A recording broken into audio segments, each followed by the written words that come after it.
30 години изградбата на патиштата во Македонија е неефикасна, ненавремена и со многу проблеми, призна денеска вице-премиерот Фатмир Битичи. Според него, оваа неефикасност треба да се надмине, а еден од важните чекори во таа насока е следново. И владата презема мерки за воспоставување на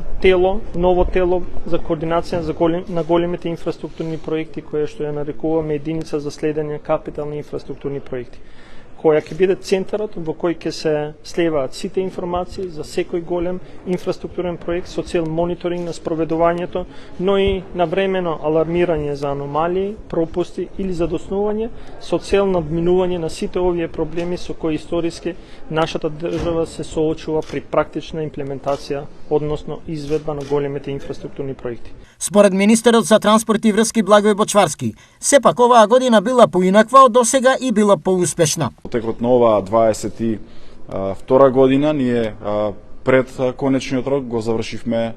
еден од најголемите инфраструктурни објекти во источниот дел на државата, а тоа е експресниот пат Штип-Кочани, кој што е веќе во употреба и кој што ги дава своите позитивни резултати и бенефити за граѓаните, а пред крај сме со реализација и со завршување на вториот експресен пат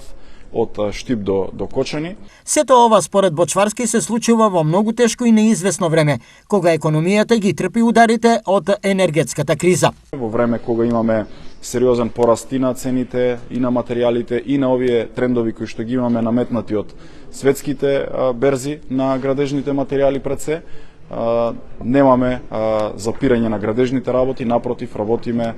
и продолжуваме со реализација на капиталните проекти во државата. Денеска Македонија беше домаќин на меѓународниот конгрес за патишта кој се одржува по повод 55 години од постоењето на Друштвото за патишта на Македонија.